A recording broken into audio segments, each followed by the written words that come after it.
Olá, sejam todos bem-vindos a mais uma aula da nossa disciplina Infecção Hospitalar, infecções relacionadas à assistência à saúde.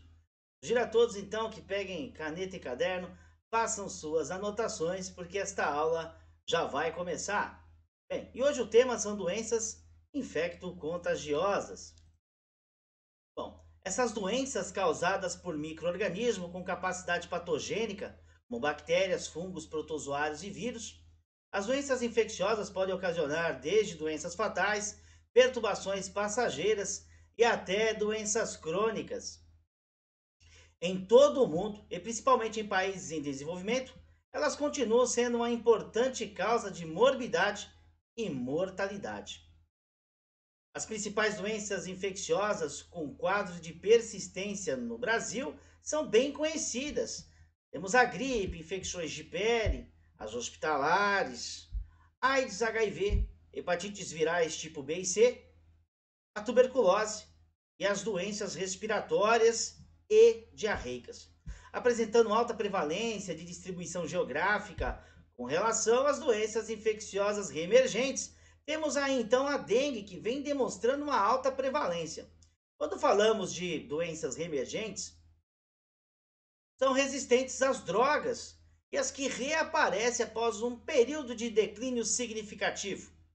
Então temos a cólera e a dengue, que é muito conhecida, e ameaçam aumentar em futuro próximo.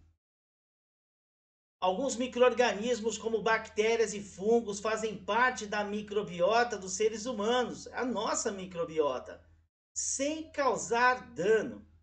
Somente quando ocorrem alterações do sistema imunológico, quebra de barreira tegumentar, a nossa pele, né? Ou hábitos, entre outras causas, esses micro-organismos podem causar doenças ou facilitar a proliferação de outros micro-organismos. Vale salientar que a maioria das doenças infecciosas podem ser adquiridas e depende de fatores geográficos, ambientais e de comportamentos.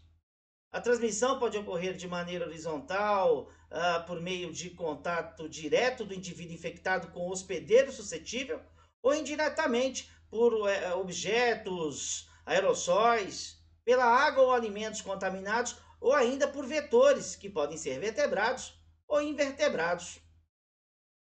Também temos a transmissão vertical, que é da mãe para o embrião ou feto.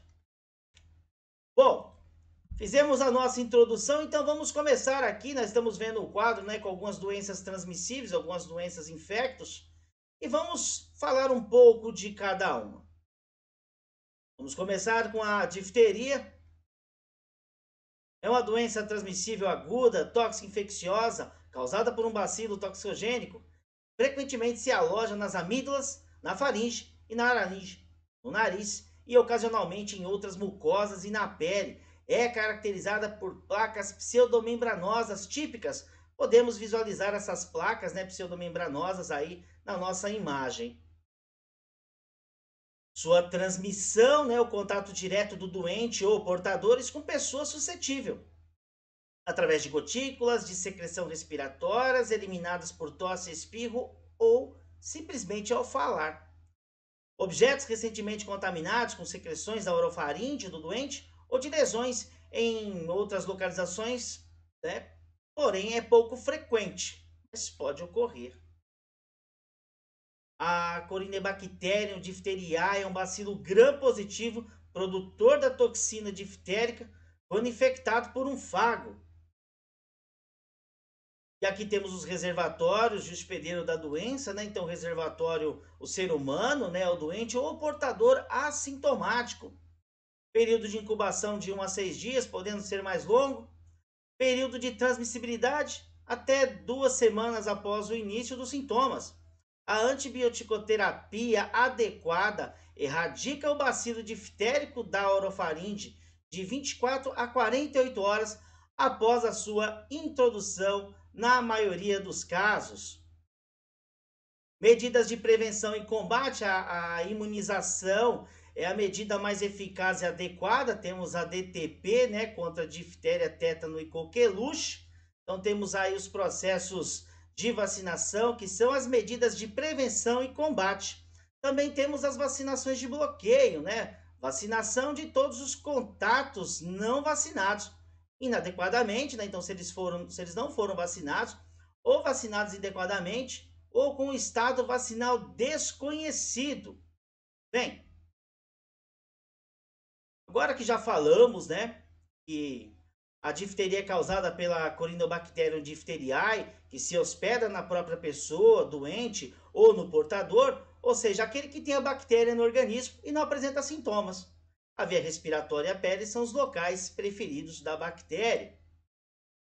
E o diagnóstico, né, da difteria é um diagnóstico clínico, né, após análise detalhada dos sintomas e características típicas da doença por um profissional de saúde. Para a confirmação do diagnóstico, o médico deverá e poderá solicitar a coleta de secreções da nasofaringe para a cultura. O diagnóstico laboratorial realizado, né, é mediante a identificação e isolamento, né, do difteriae por meio de cultura de material coletado, né, na técnica adequada, das lesões existentes, aí pode ser das ulcerações, das amígdalas, exudatos da orofaringe e da nasofaringe, que são as localizações mais comuns e de outras lesões cutâneas conjuntivas, genitárias, externas e tal. Mesmo sem as provas da toxigenicidade. Então aí é a forma, né, do diagnóstico, tanto do exame clínico quanto do diagnóstico laboratorial. No Brasil, né, a situação epidemiológica da difteria, desde a época dos anos 90, da década de 1990, apresentou importante redução na incidência dos casos, mediante a ampliação das coberturas vacinais muito importantes naquela década. A incidência chegou a 0,45 por 100 mil habitantes, diminuindo a medida, né? Aí essa vai diminuindo à medida que as coberturas vão se elevando, né? Isso é fato, né? Estamos vivendo um momento de pandemia e hoje está mais que esclarecido cientificamente, hoje já está no conhecimento popular que só a vacina para realmente vencer alguns vírus, como no caso da pandemia, né? Estamos vivendo hoje a pandemia da SARS-CoV-2 e o adoecimento pela Covid-19. Voltando aqui à difteria, né? Entre 2008 a 2019 ocorreram 10 óbitos pela doença, 3 dos quais em 2010 e em 2017 ocorreu um óbito referente num caso importado da Venezuela. Aí onde vem a importância que hoje também é discutido sobre as questões das barreiras sanitárias, né? O passaporte vacinal, a apresentação da carteirinha de vacinação e até realmente está sendo discutido hoje e para adentrar no país talvez seja que tenha, né, a orientação de apresentar um teste válido no mínimo de 72 horas. Isso já ocorre em outros países, por exemplo, como na Argentina. Bem, nos anos de 2018, 2019, 2020, né, a cobertura da pentavalente, aqui no caso da difteria, tétano e pertussis, né? Então tivemos uma queda significativa da, da difteria. Isso graças à vacina. Logicamente que sempre quando nós iremos falar em alguns momentos, não tem como não citar a Covid-19. Então também temos os controles, né, dos comunicantes, vacinação e coletando material de NAS, como nós falamos, né, o tratamento, né, dos comunicantes que possuam a bactéria sem apresentar sintomatologia. Então é necessário fazer uma investigação daqueles que tiveram um contato muito direto com os pacientes confirmados, com os clientes confirmados. Quimioprofilaxia dos portadores.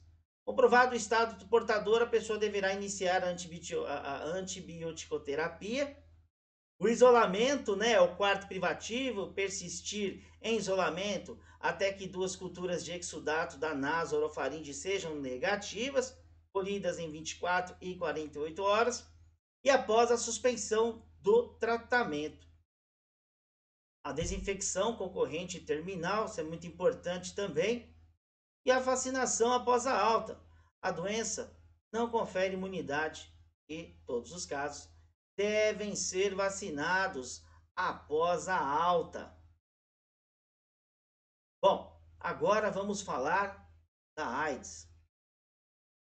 Síndrome da imunodeficiência humana adquirida. O HIV é a sigla em inglês do vírus da imunodeficiência humana. Causador da AIDS, ataca o sistema imunológico. As células mais atingidas são os linfócitos T, o CD4, e é alterando o DNA dessa célula que o HIV faz cópias de si mesmo. Depois de se multiplicar, rompe os linfócitos em busca de outros para continuar a infecção. A transmissão da doença, né, o modo de transmissão, fator sexual, né, o sexo sem a utilização do preservativo, sanguíneo via parenteral e da mãe para o filho no curso da gravidez, durante ou após o parto, pelo o leite materno. Bem, o HIV é um retrovírus classificado na subfamília, né, dos Lentiviridae, que é uma infecção sexualmente transmissível, e esses vírus compartilham algumas propriedades comuns, né? Período de incubação prolongado antes do surgimento dos sintomas da doença e a infecção das células do sangue e do sistema nervoso. E a supressão do sistema imune, respectivamente. A AIDS é a doença causada pela infecção do vírus da imunodeficiência humana, o HIV. Esse vírus ataca o sistema imunológico, como já citamos, que é responsável por defender o organismo de doenças. As células que são atingidas são os linfócitos T, o CD4. E o vírus é capaz de alterar o DNA dessa célula e fazer cópias de si mesmo. Depois de se multiplicar, rompe esses linfócitos e busca os outros para estar aí continuando, né, o processo de infecção. E o sistema imunológico, né, o corpo reage diariamente aos ataques de vírus e também até de outras bactérias, por meio do sistema imunológico. Essa barreira é composta, né, o nosso sistema imunológico é composto por milhões de células de diferentes tipos e com diferentes funções, responsáveis por garantir a defesa do organismo e por manter o corpo em funcionamento, livre de doenças. Entre as células de defesa estão os linfócitos T, o CD4, principal alvo do HIV. São esses glóbulos brancos que organizam e comandam as respostas diante dos agressores. Eles aprendem a memorizar, a reconhecer e a destruir os micro-organismos estranhos que entram no corpo humano. O HIV liga-se a um componente da membrana dessa célula, CD4, penetrando no seu interior para se multiplicar. Com isso, o sistema de defesa vai a pouco perdendo a capacidade de responder adequadamente, tornando o corpo mais vulnerável a várias doenças. Quando o organismo não tem mais força para combater esses agentes externos, a pessoa começa a ficar doente mais facilmente. Então, se diz que a pessoa, nesse momento, tem a AIDS. Bom, vamos só falar um pouquinho da janela imunológica, né? Ouvimos tanto falar, né? A janela imunológica, né, é um intervalo de tempo decorrido entre a infecção pelo HIV até a primeira detecção de anticorpos anti-HIV. Então, veja, é o tempo decorrido entre a infecção até a primeira detecção de anticorpos produzidos pelo sistema. Na maioria dos casos, a duração da janela imunológica é de 30 dias, no caso do HIV. Mas esse período ainda pode variar e depende muito da reação do organismo do indivíduo frente à infecção e do tipo de teste também que foi utilizado. Se um teste para a detecção dos anticorpos anti-HIV é realizado durante o período da janela imunológica, ainda há a possibilidade de gerar um resultado não reagente, mesmo que a pessoa esteja infectada.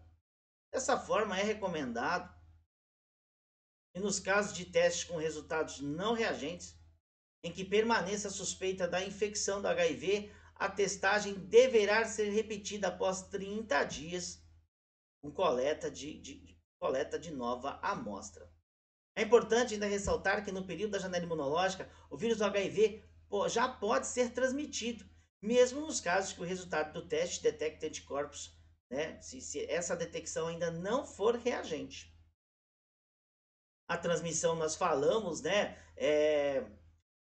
Realização do sexo sem o uso de preservativos, uso de seringa, né, por mais de uma pessoa, transfusão de sangue contaminado, da mãe infectada para o seu filho durante a gravidez, no parto e na amamentação.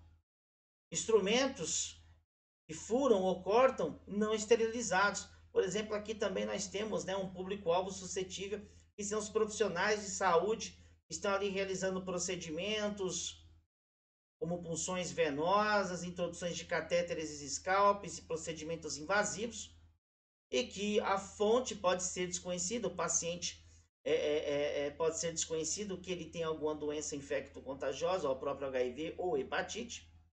É importante que o profissional, né, tenha cuidado na realização e faça o descarte corretamente para que ele evite o risco de contaminação, né, para que minimize esses riscos. Os sintomas, né, quando ocorre infecção pelo vírus causador da AIDS, o sistema imunológico começa a ser atacado. É na primeira fase, chamado de infecção aguda, que ocorre a incubação do HIV. É o tempo de exposição ao vírus até o surgimento dos primeiros sinais da doença. Esse período varia entre 3 e 6 semanas, né? O organismo leva de 30 a 60 dias após a infecção para produzir anticorpos. Por isso que tem aí, né, a janela imunológica não reagente, a necessidade de repetir entre 30 e 60. Os primeiros sintomas são muito parecidos com os de gripe, febre, mal-estar. E aí, por isso é que na maioria dos casos, né, passa desapercebida. A próxima fase é marcada pela forte interação entre células de defesa e as constantes, rápidas mutações dos vírus. Mas isso não enfraquece o organismo o suficiente para permitir novas doenças, pois os vírus vão amadurecendo e morrem de forma equilibrada, e esse período, que pode durar muitos anos, é chamado do assintomático. É o período em que a pessoa, né, desde o momento que ela foi infectada, teve alguns sintomas na fase aguda e depois passou-se muito tempo na fase assintomática. Com o frequente ataque, as células de defesa começam a funcionar com menos eficiência até serem destruídas. O organismo fica cada vez mais fraco e vulnerável às infecções comuns. E aí, a fase sintomática inicial é caracterizada pela alta redução dos linfócitos, os linfócitos T, CD4, os glóbulos brancos do sistema imunológico, que chegam a ficar abaixo de 200 unidades por milímetros cúbicos de sangue. Em adultos saudáveis, esse valor varia entre 800 a 1.200 unidades. Olha a diferença. Os sintomas mais comuns nessa fase são febre, diarreia, suores noturnos, emagrecimentos. A baixa imunidade permite o aparecimento de doenças oportunistas, que recebem este nome por se aproveitarem da fraqueza do organismo. Bom, falamos aqui, né, do HIV, fatores de riscos associados às transmissões, falamos dos preservativos, da utilização de sangue e seus derivados sem controle de qualidade. Hoje a gente pode afirmar que os hemocentros, né, têm um forte, né, grandemente um controle de qualidade rigoroso. Também um fator, também nós falamos, né, o compartilhamento de seringas, e também a questão da gravidez, né, em mulher infectada pelo HIV. AIDS. A AIDS é membro de um grupo de síndromes clínicas, né, causadas por um retrovírus, nós citamos. Esse vírus compartilha algumas propriedades comuns, né? Prolongamento, surgimento, nós já citamos. Prevenção da transmissão, falamos, né, da informação da educação visando a prática do sexo seguro, pela redução do número de parceiros e uso de preservativos. Hoje nós estamos tendo aí uma elevação, né, de números de pessoas infectadas, principalmente jovens. Alguns anos atrás existia uma política, né, uma política em saúde, né, onde a gente via nas mídias, né, de televisão, e hoje até mídias digitais devem ser aproveitadas para fazer novamente essa orientação, recomendação, principalmente para os jovens. Todo o sangue para ser transfundido deve ser obrigatoriamente testado, né? Então, vai para a detecção do anticorpo, né? Então, isso já acontece, né? Nos hemocentros. Injeções de instrumentos perfluocortantes, né? Nós falamos aqui sobre os materiais descartáveis, que principalmente no público-alvo, né? Que são os profissionais de saúde que devem ter muito cuidado com essas questões. E as prevenções de transmissão perinatal, né, feita com o uso da medicação AZT durante a gestação e parto por mulheres infectadas pelo HIV e o AZT, o xarope para crianças expostas. Então tem todo um controle aí exclusivamente aí para que se evite, né? Outras orientações do Ministério da Saúde, como parto cesáreo e diminuição do tempo de ruptura das membranas, também contribuem para a redução da transmissão vertical. No entanto, a prevenção da infecção na mulher é ainda a melhor abordagem para evitar a transmissão de mãe para filho. Temos aqui as bases epidemiológicas, né? O resultado do boletim epidemiológico, aqui nós estamos com os dados de 2010, divulgados pelo Ministério da Saúde, reforça a tendência da queda. Então estávamos vivendo uma queda, né? E agora estamos vivendo aí uma elevação desses casos. O levantamento, né, feito com jovens realizados com mais de 35 mil meninos de 17 a 20 anos de idade, indica que em 5 anos a prevalência do HIV nessa população passou de 0,9 para 0,12. O estudo também revela que quanto menor a escolaridade, maior o percentual de infectados pelo vírus da AIDS. Os dados confirmam que o grande desafio é fazer com que o conhecimento se transforme em mudança de atitude. E o resultado positivo para o HIV está relacionado principalmente ao número de parceiras. Quanto mais parceiros, maior a vulnerabilidade. Bom, só para finalizar, estamos vivendo um momento, né, de pandemia, mas também, né, estamos também passando por um aumento de pessoas, né, infectadas pelo HIV e principalmente jovens. Então, realmente precisa aí ser realizado aí políticas públicas de orientação e recomendação e trabalhos realmente que possam utilizar as mídias digitais que hoje são muito visitadas pelos jovens. Tuberculose, vamos lá, vamos dar seguimento, né? É uma doença infecto-contagiosa causada por uma bactéria, né, o Mycobacterium tuberculose, ou bacilo de Koch, que afeta principalmente os pulmões, mas também pode ocorrer em outros órgãos do corpo, como ossos, rins e meninges, as membranas que envolvem o cérebro. A transmissão, né, a tuberculose é transmitida de pessoa para pessoa por via aérea, em praticamente a totalidade dos casos. A infecção ocorre a partir da inalação de gotículas contendo bacilos expelidos por tosse, fala e espirro do doente com tuberculose ativa de vias respiratórias. Se desenvolve em poucas semanas, atacando os pulmões, caracterizado por pequenas lesões, nódulos nos pulmões. A ativação da doença só ocorre vários anos depois. Pequenas lesões, os bacilos cavam as chamadas cavernas tuberculosas no pulmão, que costumam inflamar com frequência e sangrar. Bem, a tuberculose, né, é uma doença infecciosa transmissível, prioritariamente nos pulmões, como nós já citamos, né, o bacilo de Koch.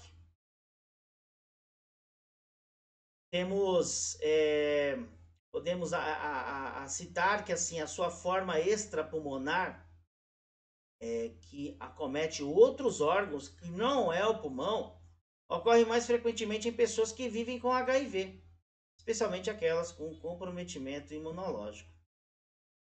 No Brasil, a doença é um sério problema na saúde pública, né, por ter profundas raízes sociais atreladas a isso, né?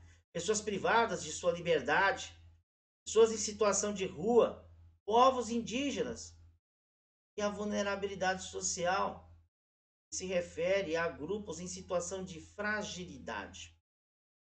A epidemia do HIV e a presença de bacilos resistentes torna o cenário ainda mais complexo. Então, a cada ano temos aí mais de 50, 60 mil casos novos, que ocorrem cerca de 4 a 5 mil mortes em decorrência da tuberculose.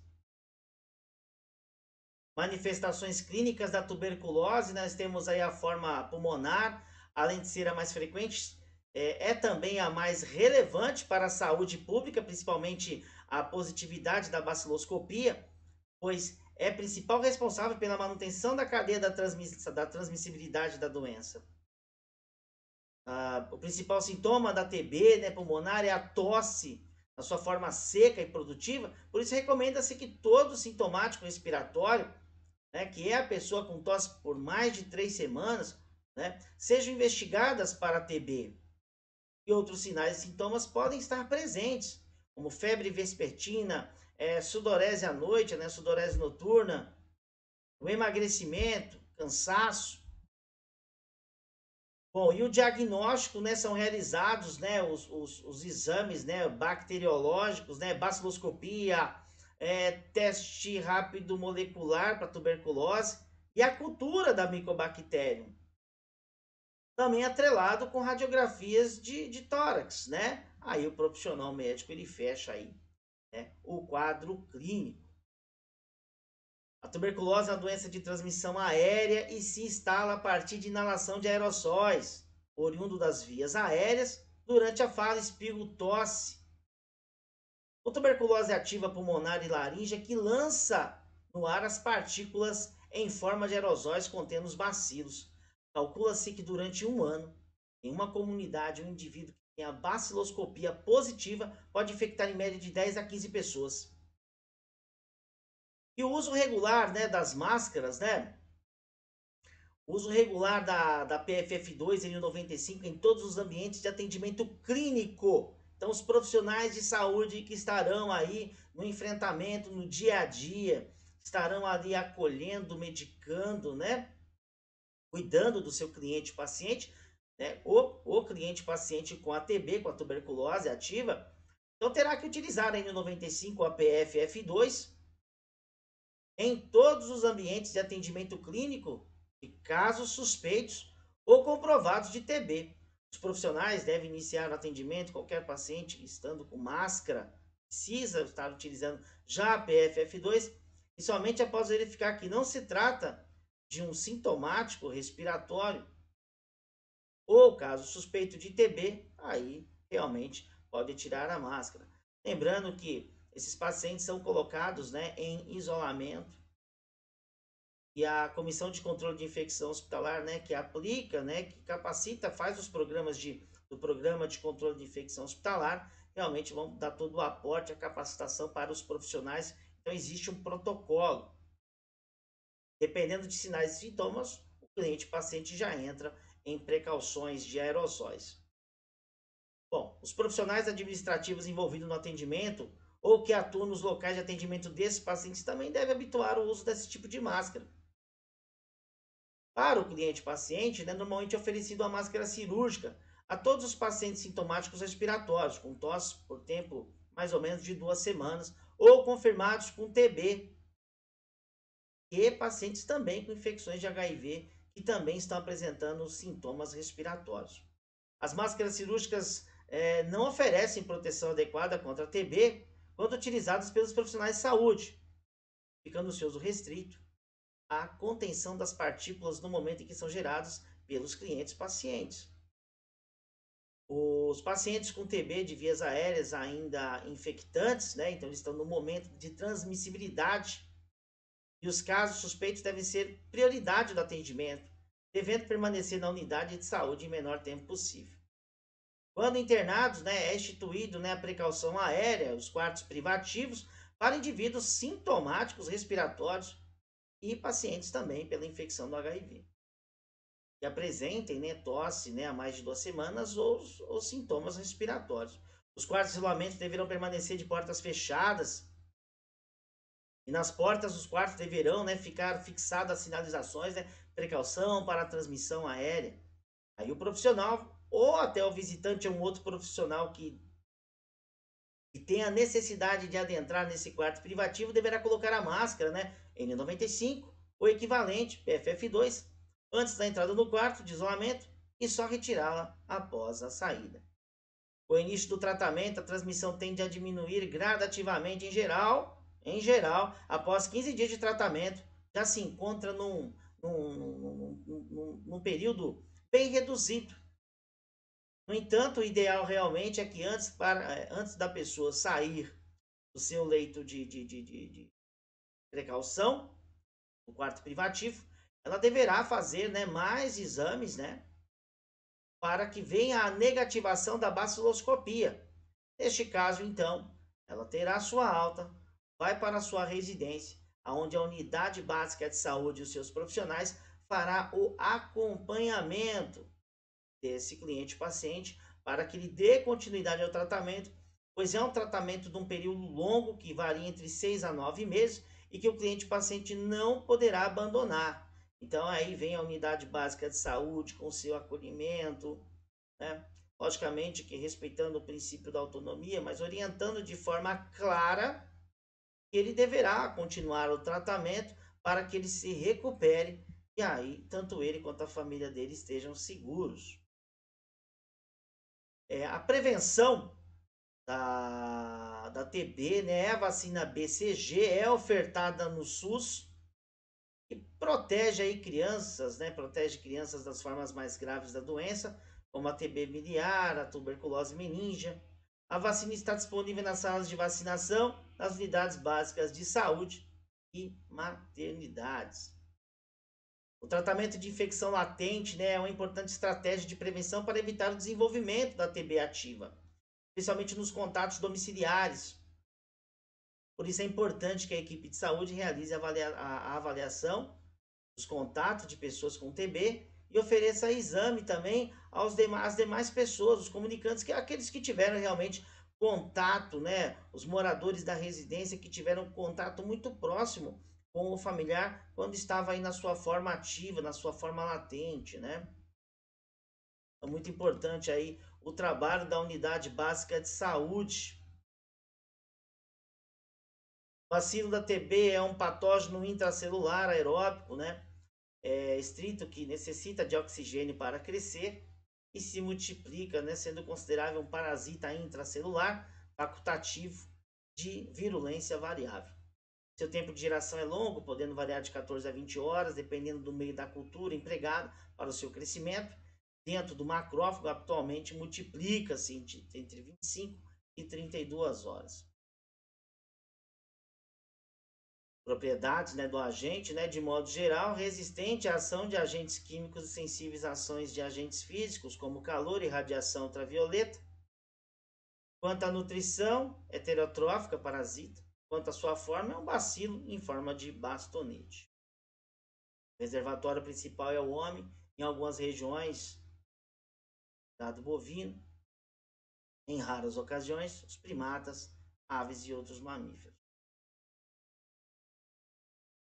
Doença infecciosa transmitida direta de um doente para o outro, como nós já citamos. Existem casos raros de TB bovina que é transmitida através do leite. Casos raros. O tratamento da TB é feito com drogas, né? Na fase de ataque, o tratamento com isoniazida, rifamicina, pirazinamida e entabutol. Na fase de manutenção, 4 meses subsequentes, utiliza-se rifamicina e isoniazida. Este tratamento dura 6 meses e leva à cura da doença, desde que haja boa adesão ao tratamento com o uso diário da medicação. O tratamento deve ser diretamente observado por um profissional da equipe da unidade, né, de saúde, observar a tomada da medicação do paciente. Então tem todo um trabalho aí, né, de acolhimento, de cobertura, né, de assistência, né, assistir o cliente paciente na sua melhora. Então a equipe de saúde, né, quando o cliente paciente ele tem a sua alta, né, quando ele já faz a baciloscopia, ela vem negativa, porque eu mesmo estava o quê? Internado num leito privativo, num quarto privativo, iniciou o seu tratamento, né? Passou-se aí o tempo determinado pelos protocolos, ele teve a sua alta. Quando ele tem a sua alta, ele é encaminhado para a unidade básica de saúde, para que a unidade de saúde tenha ali, né, faça o acompanhamento para que ele dê continuidade ao tratamento. Temos aqui as medidas de prevenção, as vacinas, né, nós já citamos. Mortalidade da TB, incidência global de mortalidade é alta, né? Bem, vamos falar agora sarampo. Aspectos clínicos: doença infecciosa aguda, natureza viral, é grave, extremamente contagiosa e comum na infância. Existem os períodos, né, prodrômico, exantemático e período de convalescença. Agente etiológico, né? O vírus do sarampo é um vírus RNA pertencente ao gênero Morbillivirus da família Paramyxoviridae. Reservatório e a fonte é o homem. Modo de transmissão, pessoa para pessoa, através de secreções nasofaríngeas. Aí entra tosse, espirro, fala e respiração. Medidas de controle através de vacinas, temos as primeiras e as segundas doses, né, via subcutânea. Doença de distribuição universal endêmica nos grandes conglomerados urbanos, podendo produzir epidemias a cada 2 ou 4 anos, quando a cobertura vacinal é baixa. A distribuição geográfica do sarampo depende da relação do grau de imunidade e suscetibilidade da população e da circulação do vírus na área. Atualmente no Brasil, a incidência encontra-se bastante reduzida nas virtudes da atividade do programa de erradicação dessa doença. Bom, nós já vamos falar desses períodos de erradicação, né, e minimização da doença que mudou-se com os anos, né? Então temos aqui, né, um timeline aqui, né? Então, de 1999, né, 10 mil casos suspeitos de sarampo notificados, 908 foram confirmados e destes 42%, né, 378 por laboratório. No ano de 2000, dos 8.199 casos suspeitos de sarampo notificados, 0,4, 36 foram confirmados, destes 83 por laboratórios. Entre 2001 e 2005, com exceção de 2004, foram confirmados 10 casos de sarampo no Brasil. Destes 4 foram classificados como casos importados, de outros países, e 6 vinculados ao nosso. Já em 2006, foram confirmados 57 casos em 2 surtos isolados, no estado da Bahia, porém não foi identificada a fonte primária da infecção. 2007 e 2009 foram notificados 4.517 casos suspeitos, sem registro de caso confirmado. 2010 a 2013 foram notificados 5.596 casos suspeitos, 5,4 confirmados, todos relacionados a casos importados ou secundários, estes identificados. Em 2013 foram confirmados 220 casos de sarampo nos seguintes estados: São Paulo, Minas, Espírito Santo, Santa Catarina, Paraíba e Distrito Federal e Pernambuco. No período de março de 2013 a março de 2014 foram confirmados 224 casos de sarampo no estado de Pernambuco, dos quais 44% são menores de 1 ano de idade. Ocorreu um óbito de uma criança de 7 meses de idade, feminino, portadora de doença imunossupressora, ou HIV, sífilis positivo. No estado do Ceará, entre dezembro de 2013 e maio de 2014, foram confirmados 174 casos. Destes casos, 37%, que significa 65%, são menores de 1 ano de idade e não foi identificado o vínculo caso o índice com viajante, né? Em 2014, foram confirmados 7 casos de sarampo no estado de São Paulo. Bom, e aí nós tivemos, né, uma fase diferente, né? Houve aí casos, né, de incidência da data, né, do exantema do último caso confirmado. Nós tivemos casos entre a semana epidemiológica de 21 a 35 de 2019 no Brasil. Nós tivemos, né, 2.708 casos confirmados, né, casos em São Paulo. Tivemos vários municípios, ao todo 99 municípios que apresentaram, né, a volta, né, o ressurgimento, né, do sarampo. Lembrando que o Brasil ele já tinha, né, foi declarado, né, ele tinha o certificado, né, da erradicação do sarampo no Brasil. Mas infelizmente pela baixa cobertura vacinal, pela falta de talvez de políticas públicas, né, de orientação e recomendação, as pessoas deixaram de tomar as suas vacinas. E aí, logicamente, o vírus circulou e nós tivemos novamente uma alta, né, de reincidência de mais casos. Inclusive, alguns municípios, né, tiveram que fazer os dias desses, tiveram que trabalhar duro, né, para fazer toda a convocação da população para que tomasse uma dose e para que também se checasse as carteirinhas de vacinação. Realmente foi um período muito preocupante, porque o sarampo é uma doença infecciosa grave, causada por vírus e que pode ser fatal. E a sua transmissibilidade, a sua transmissão, ela é muito, né, tosse, fala, espirro. Principalmente hoje nós vivemos, praticamente muitas pessoas vivem em multidões, em bares, em bailes, em festas, né? Então tivemos aí, né, a gravidade, né, dessa questão, né, do aumento de casos de sarampo. Foi uma grande preocupação, né?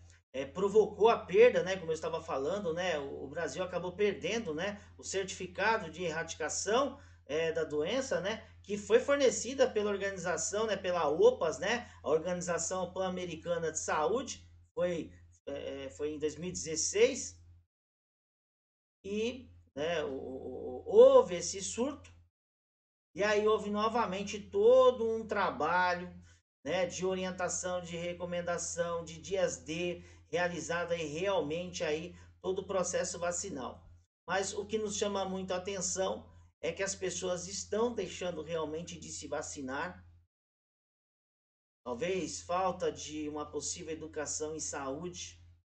Até mesmo hoje na pandemia que estamos vivendo ela ainda, nós estamos tendo dificuldades, porque muitas pessoas não voltaram para tomar a segunda dose. Hoje, nesse momento, foi anunciado que 17 milhões de pessoas não voltaram para tomar as suas doses. Então, realmente começa o trabalho da busca ativa, né? Nós temos aí uma atenção primária, uma atenção básica, as unidades básicas de saúde, né? E, infelizmente, não há investimento em atenção básica, não há um investimento maciço, né, na promoção de saúde nas comunidades. E aí nós temos aí unidades básicas com uma região grande, né, um aglomerado, né, milhares de pessoas dentro de uma região. Temos poucos profissionais para fazer a busca ativa dessas pessoas. E neste momento, vão ter que, né, as políticas públicas vão ter que utilizar as mídias sociais, as televisões, enfim, as mídias, para que se chegasse nessas pessoas e orientá-las. Retornem, tomem as suas vacinas, fiquem vacinadas, até porque nós hoje estamos vivendo, né, uma nova variante que veio do continente africano, da África do Sul, e realmente isso daí é fruto do não cumprimento da orientação da Organização Mundial da Saúde. A Organização Mundial da Saúde, ela tinha citado que 40% da população mundial deveria estar sido vacinada até dezembro, 40%. E 70 a 80% no primeiro e segundo semestre de 2022. Isso não ocorreu. Alguns países, como o Brasil, avançaram rapidamente, apesar da demora, mas avançou nos processos de vacinação. Outros países já têm estoques de milhares de doses de vacinas, também avançaram. A Europa teve dificuldade porque eles não têm esse costume de se vacinar, então também está muito difícil para eles, né, fazerem essa cobertura vacinal.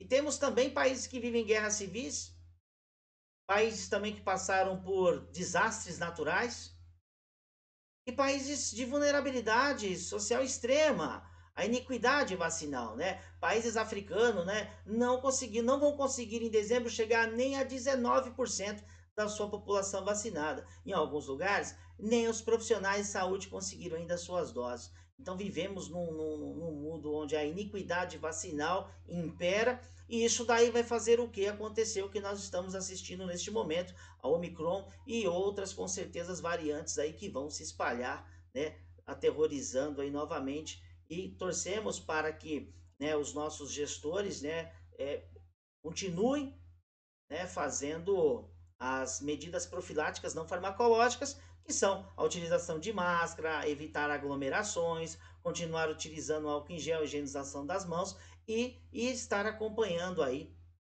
os processos epidemiológicos em todos os estados para que nós não tenhamos mais surtos, né? Bom, voltando, né? Vamos falar um pouquinho da coqueluche, né? A gente vai sempre parando aí, fazendo algumas comparações e falando do cenário atual da Covid-19, que é um assunto muito importante. Coqueluche, o aspecto clínico, né? Doença infecciosa aguda e transmissível, que compromete especificamente o aparelho respiratório, né? Entre a traqueia e brônquios, e se caracteriza-se por tosse seca. Os aspectos clínicos, né? Tosse forte e persistente, a febre, vômito após tosse e engasgos, falta de ar ao tossir. A coqueluche tem a sua fase catarral, né, a fase paroxística e a fase da convalescença. Temos o agente etiológico, né, que é conhecido, que é o Bordetella pertussis, né, o reservatório é o homem. E o modo de transmissão, o contato direto da pessoa doente com a pessoa suscetível. Período de incubação varia entre 7 e 14 dias. Período de transmissibilidade, desde o final do período de incubação até 3 semanas após o início da tosse. Então, temos aí um período de transmissibilidade aí muito forte. Os aspectos epidemiológicos, né, a vigilância epidemiológica, né, o objetivo é conhecer os casos visando adotar medidas de controle através de uso de vacinas. As notificações é uma doença de notificação compulsória, assim como nós vimos outras também, né? A maioria dessas doenças viróticas, epidêmicas, é passível de notificação, até porque a sua notificação auxilia no controle e nas barreiras sanitárias, né? Nos bloqueios epidemiológicos, na investigação, na busca ativa dos comunicantes, das pessoas que tiveram contato com essas pessoas que foram confirmadas positivadas com esse tipo de micro-organismo. Medidas de controle, a vacinação é a medida mais eficaz e adequada de prevenção e controle da população infantil, com eficácia de 80%. Inicia-se a vacinação a partir de 2 meses até 6 anos de idade, e aí tem o esquema, né, das doses, né, tem os intervalos, né, e o reforço com a vacina tríplice, né, a DPT. Hepatite é uma doença transmitida pelo vírus VHB, que tem predileção por infectar os hepatócitos, as células do fígado. E essas células podem ser agredidas pelo VHB diretamente ou pelas células do sistema de defesa e empenhadas em combater a infecção e acabam causando um processo inflamatório crônico. O vírus da hepatite B está presente no sangue, na saliva, no sêmen e nas secreções vaginais das pessoas infectadas. A transmissão pode ocorrer por via perinatal, isto é, da mãe para o feto na gravidez, e durante e após o parto por via horizontal, através de pequenos ferimentos na pele e das mucosas, pelo uso de drogas injetáveis e também de transfusões. Exatamente. Bem, a hepatite, né? Então, a gente pode falar, né, que a hepatite designa, né, as inflamações do fígado por causas diversas, né? Sendo frequentes, né, a infecções pelos vírus tipo A, B e C, juntamente com o abuso do consumo de álcool ou outras substâncias tóxicas também, como alguns remédios, alguns medicamentos.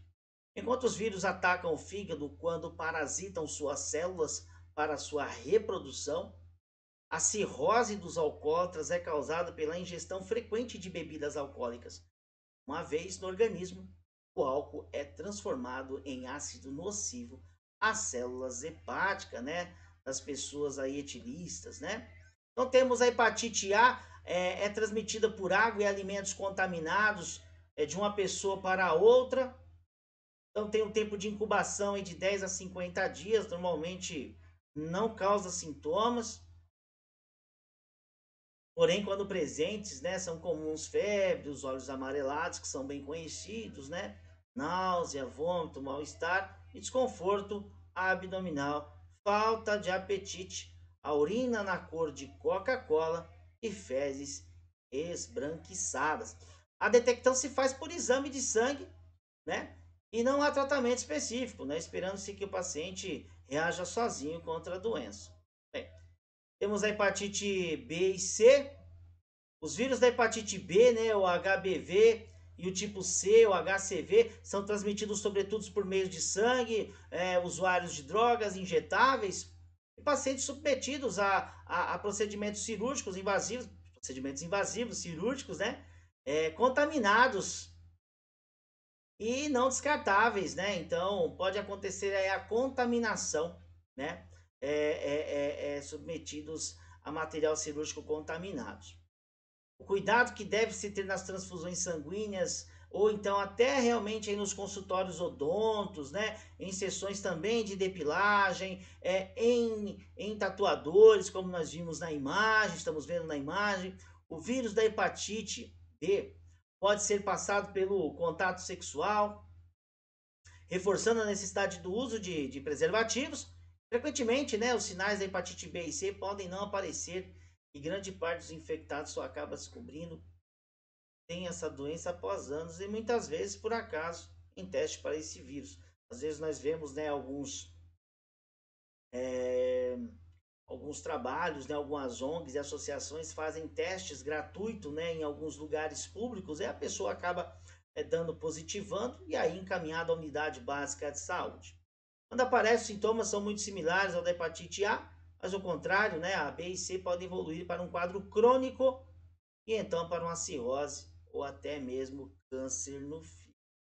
Então, não existe tratamento para a forma aguda, se necessário apenas, né, os sintomas de náusea, então é tratado, né, a sintomatologia. A prevenção é a melhor estratégia, né, a prevenção da hepatite. E aí inclui a melhoria de condições de vida, a questões de saneamento básico adequadas, medidas educacionais de higiene. A vacina específica contra o vírus está indicada conforme preconizada pelo PNI, né, que é o Programa Nacional de Imunização. A prevenção da hepatite B inclui também, né, o controle efetivo de bancos de sangue através de triagem sorológica. Então, assim, mesmo que a pessoa vá lá doar, também é feito um controle, né, sobre esses processos sorológicos, né? A vacinação contra a hepatite B é disponível no SUS, conforme padronização do Programa Nacional do PNI, né? E uso de imunoglobulina humana antivírus da hepatite B também disponível no SUS. Não existe vacina para a prevenção, né, da hepatite C, mas existem outras formas de prevenção, né, como nós citamos, né, as triagens e os bancos, né. Então, é muito importante aí que se tenha já atento, né, às questões de saúde, né. O diagnóstico é feito com base nos exames físicos e de sangue, né, para determinar o valor das transaminases, né, aminotransferases, segundo a nova nomenclatura médica, a presença de antígenos do vírus na detecção do DNA viral. Aqui temos os sintomas, como nós já citamos, né, infecções, né, a infecção aguda pelos vírus VHB, semelhantes à hepatite, né, hepatite A, então náusea, vômitos, né, urina escura, cor de Coca-Cola, icterícia, né, amarelão nos olhos, né, e conjuntivas. Bom, passamos agora pela hepatite e vamos para a poliomielite. Doença infecto-contagiosa viral aguda que pode se manifestar como infecções inaparentes, quadro febril inespecífico, meningite asséptica, formas paralíticas e morte. Acomete em geral os membros, né, inferiores de forma assimétrica, tendo como principais características a flacidez muscular, com sensibilidade conservada e a reflexia no segmento atingido. As formas paralíticas são pouco frequentes, de 1 a 1,6 dos casos, se comparados às formas inaparantes das infecções de 90 a 95% dos casos. O agente etiológico, né, o poliovírus, o vírus RNA, é um gênero enterovírus, então ele é um vírus de RNA, conhecido como poliovírus, da família Picornaviridae, e os sorotipos 1, 2 e 3. Esse é o agente etiológico. O reservatório, o modo de transmissão, o reservatório é o homem, o modo de transmissão, o contato direto de pessoa para pessoa, pelas vias fecal-oral e principal oral-oral. No período de transmissibilidade não se conhece com exatidão. O vírus é encontrado em secreções da orofaringe após 36 e 72 horas, a partir de quando a infecção se instaura e persiste por uma semana, né? Nas fezes por cerca de 3 a 6 semanas, tá? As características epidemiológicas. Em 1989, registrou o último caso no país após um período de realização de grandes campanhas vacinais. Em 1994, o poliovírus selvagem foi considerado erradicado no Brasil e das Américas. Entretanto, continua circulando em outros continentes, o que impõe a manutenção de uma vigilância ativa para impedir a reintrodução do agente nas áreas erradicadas. Vigilância epidemiológica e objetivos, né? É uma medida de controle. A vigilância deve ser intensificada, residência do doente, localidades visitadas nos 30 dias anteriores ao início da paralisia, os locais de residência de possíveis visitas recebidas no mesmo período, vacinação de rotina e campanhas de vacinação. Essa vigilância realmente é o que nós falamos, a busca ativa, né? Aonde a pessoa realmente, né, com uma doença infecto-contagiosa, né, Então é feita uma busca, né, na sua residência, no seu quarteirão ou nos familiares, aqueles que tiveram contato, né? Bem, só para a gente poder, né, finalizar da poliomielite, né? Falamos da sua transmissão. Só para a gente falar, o tratamento, por exemplo, não existe tratamento específico. Todas as vítimas do contágio devem ser hospitalizadas, recebendo o tratamento dos sintomas de acordo com o quadro clínico, né? E as sequelas, né, nós falamos um pouquinho, né? As sequelas delas são relacionadas à infecção da medula e do cérebro, pelo poliovírus. Normalmente são motoras e não tem curas, né? Então nós temos aí, né, como problemas de dores nas articulações, pé torto, conhecido como pé equino, que a pessoa não consegue andar porque o calcanhar não encosta no chão. O crescimento diferente das pernas, então também pode acontecer. Paralisia de uma das pernas, paralisia dos músculos da fala, dificultando deglutição. E isso também, né, causa um acúmulo de secreções na boca e na garganta, né? Dificuldade em falar, atrofia muscular.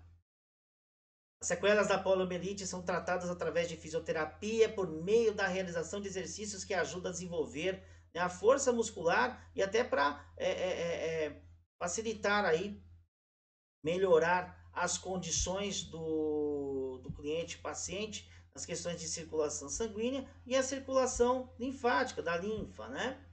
E a prevenção é a vacinação, é a única forma de prevenção da poliomielite. Todas as crianças devem ser vacinadas.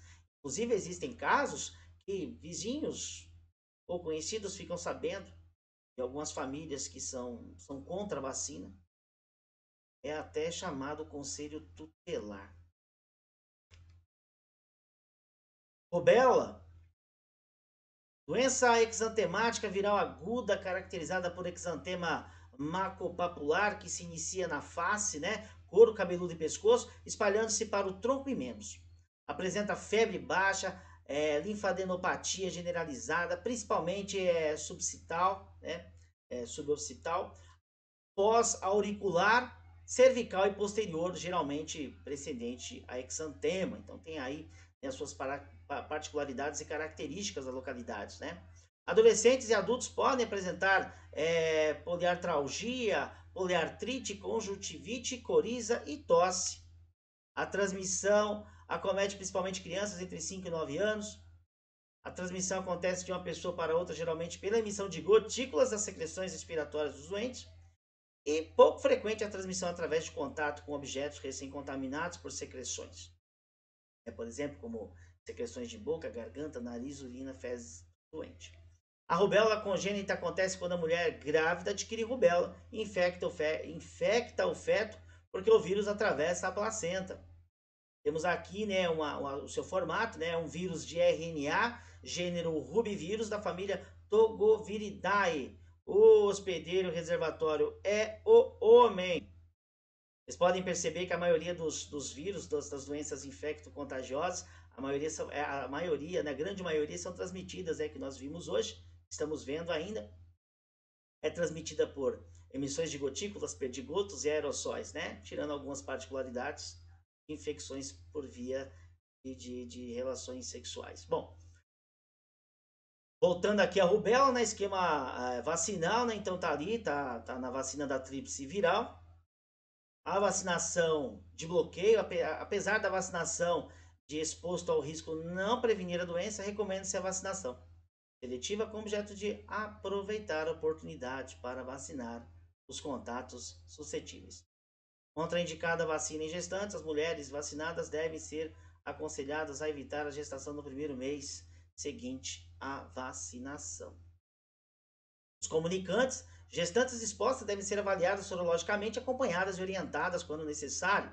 Isolamento, crianças e adultos com rubéola pós-natal devem ser afastadas de atividades habituais durante o período de transmissibilidade. Gestantes suscetíveis devem ser afastados de contato com casos e comunicantes durante o período de transmissibilidade e incubação da doença. Pessoas hospitalizadas, isolamento de contato. Base epidemiológica, né? Distribuição universal com maior frequência no final do inverno e início da primavera. Observa-se a ocorrência de epidemias cíclicas a depender da existência suscetíveis.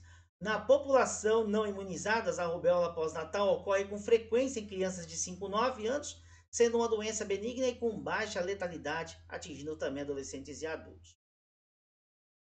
Vamos lá, hanseníase. Temos aqui a imagem das características que afetam o tecido tegumentar, a pele. A hanseníase é uma doença infecciosa crônica causada pelo Mycobacterium leprae. Hanseníase é uma das mais antigas doenças que acomete o homem. As referências mais remotas datam de 600 anos antes de Cristo e procedem da Ásia, que, juntamente com a África, podem ser considerados o berço da doença. A melhoria das condições da vida e o avanço do conhecimento científico modificaram significativamente esse quadro e hoje a hanseníase tem tratamento e cura. Atualmente, a hanseníase é classificada em duas categorias distintas, com a distinção entre elas influenciando a forma de tratamento recomendado. Temos a hanseníase paucibacilar, mostra um pequeno número de lesões cutâneas, bem circunscritas e hipopigmentadas. A multibacilar começa lentamente com numerosas máculas ou pápulas hipopigmentadas, mal definidas na pele, que com o tempo tornam-se espessadas. A transmissão da doença. O homem é considerado a única fonte de infecção da hanseníase. A transmissão se dá por meio de uma pessoa doente, que apresenta a forma infectante da doença, multibacilar, MB, e que, estando sem tratamento, elimina o bacilo Mycobacterium leprae para o meio das vias respiratórias, e aí através de secreções nasais, tosses, espirros e pás, podendo assim infectar outras pessoas suscetíveis. O domicílio é apontado como importante espaço de transmissão da doença.